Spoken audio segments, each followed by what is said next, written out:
अस्सलाम वालेकुम नाज़रीन कराम। इमरान खान ने अडयाला जेल से इंतहाई सख्त पैगाम जारी किया है। रऊफ हसन ने उनके ऊपर हमला हुआ, उसके बाद उन्होंने भी बड़ी सख्त प्रेस कॉन्फ्रेंस की है और पाकिस्तान तहरीक इंसाफ के हेड ऑफिस के अंदर एक बड़ा अजीबो गरीब किस्म का वाकया हुआ है, वो भी मैं आपके साथ शेयर करने के लिए जा रहा हूँ।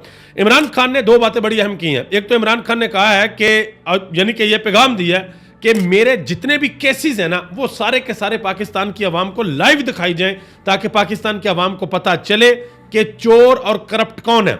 और इमरान खान ने यह भी कहा है कि 30 मई को मेरा सुप्रीम कोर्ट के अंदर मैच भी है और यह भी इमरान खान ने कहा है कि एक ही केस है, वो मेरे ऊपर अभी तक नहीं हुआ, अगर वो केस करना है तो वो केस भी मेरे ऊपर आप कर लें।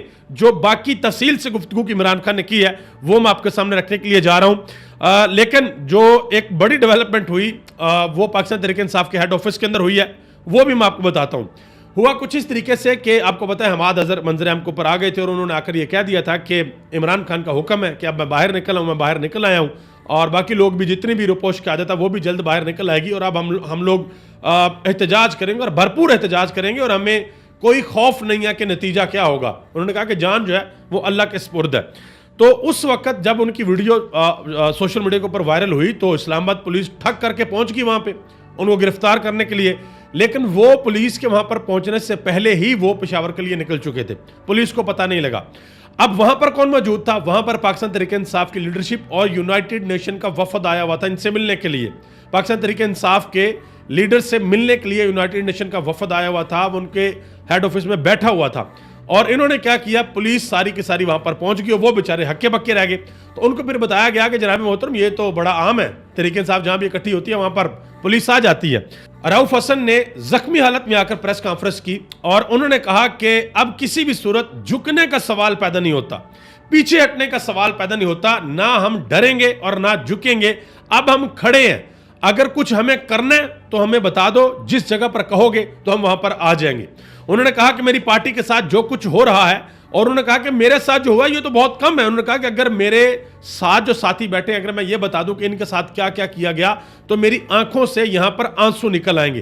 तो साथ उमर अयूब साहब भी बैठे हुए थे। उन्होंने कहा कि ये पुरानी तहरीक इंसाफ नहीं है, हमने मारे खाई हैं, हम खौफ के बुत तोड़ चुके हैं, ये फुलाद की तरह मजबूत जमात है, हम में से कोई भी नहीं झुकेगा। ये उन्होंने बड़ा क्लियर कट पैगाम दिया। अच्छा, इमरान खान ने बड़ी अहम बातें की हैं, वो भी मैं आपके सामने रख देता हूं। इमरान खान ने कहा कि 30 मई को सुप्रीम कोर्ट में मेरा मैच है और मेरे जितने भी केसेस हैं वो सारे के सारे लाइव दिखाई जाएं ताकि कौम को पता चले कि चोरी किसने की है। उन्होंने कहा कि अभी तक गद्दारी का केस मेरे ऊपर नहीं है, वो भी अगर चलाना है तो वो भी चला ले, मैं उसकी सजा के लिए भी तैयार हूं। मजीद उन्होंने कहा कि जजिस पर जो खौफ था वो खौफ उतरता जा रहा है, ये इमरान खान ने बात की। उन्होंने कहा कि जजिस अपनी साख के लिए खड़े हो गए हैं और इसलिए इन्हें लग रहा है कि कोई डील हुई है। इमरान खान ने कहा किसी किस्म की कोई डील नहीं है।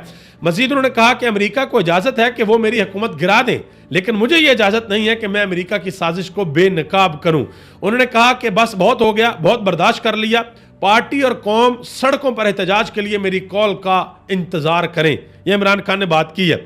अब आप अंदाजा लगाएं कि एक रात पहले परवेज इलाही बाहर आते हैं, फिर हमाद अजहर आ जाते हैं, वो आकर कहते हैं कि मुराद सईद भी आ रहे हैं और ये सारे मामला, और फिर रऊफ हसन, उमर अयूब इंतहाई सख्त प्रेस कॉन्फ्रेंस भी करते हैं, इमरान खान भी आगे अंदर से सख्त पैगाम देते हैं। तो ये मामला जो है ये सियासी पारा बहुत हाई होने के लिए जा रहा है पाकिस्तान के अंदर। और रऊफ हसन के ऊपर जो हमला हुआ उसके ऊपर इमरान खान ने कहा कि हमें पता है कि रऊफ हसन पर हमले के वाक़े के पीछे कौन है। रऊफ हसन के साथ जो सलूक हुआ इससे साबित होता है कि निज़ाम डंडे से चलाया जा रहा है। उन्होंने कहा कि मैं परवेज इलाही को खराज तहसीन पेश करता हूं और वो साबित कदम रहे, उनको मुबारकबाद देता हूं। 77 साल उम्र है, पसलियां टूटी, लेकिन परवेज इलाही पीछे ना हटा और अगर परवेज इलाही जेल के अंदर कह देता कि मैं तहरीक इंसाफ छोड़ता हूं तो उसको रिहा कर दिया जाता। मजीद इमरान खान ने कहा कि शहबाज शरीफ कह रहा है कि मुश्किल फैसले करने पड़ेंगे, मुश्किल फैसले तब होते हैं जब लीडर कुर्बानियां खुद से शुरू करें। नवाज शरीफ, शहबाज शरीफ और जरदारी बैरून मुल्क रखे गए अरबों रुपए वापस लेकर आए, कौम बहुत कुर्बानी दे चुकी है, अब कौम पहले आपसे कुर्बानी मांग, यानी कि आप पहले कुर्बानी दें, उसके बाद कौम जो है वो सीरियस होगी कुर्बानी देने के लिए। मजीद उन्होंने कहा कि नवाज शरीफ ने समझ लिया कि मेरे ज़मीर की कीमत सिर्फ एक सड़क है, बनी गाला की सड़क तोशा खाने के तहत बेचकर बनवाई थी।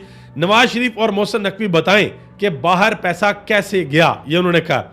और उन्होंने कहा कि मीडिया का मुंह बंद करने के लिए फॉर्म 47 की वजीर आला ने हैतक इज्जत का कानून पास कर दिया, मुल्क में खौफ के जरिए सब कुछ चलाया जा रहा है, पीटीआई को जलसे तक की इजाजत नहीं दी जा रही। और उन्होंने यह भी कहा कि 8 फरवरी से पहले 3 सजाएं दी गई। तमाम प्रोपेगेंडे के बावजूद लोगों ने हमें जतवाया, उन्होंने समझा कि हम इलेक्शन से भाग जाएंगे, लेकिन हम इलेक्शन से नहीं भागे। और इसके अलावा आखिरी जो बड़ी और अहम खबर है वो ये है कि पाकिस्तान तहरीक इंसाफ और मौलाना फजल रहमान, इन दोनों के दरमियान एक बड़ा पैचअप होने के लिए जा रहा है। जल्द आपको एक बड़ी खबर देखने को और सुनने को मिलेगी। आप सबका बहुत बहुत शुक्रिया। पाकिस्तान जिंदाबाद, पाकिस्तान के अवाम और पाकिस्तान के इदारे पाइंदाबाद।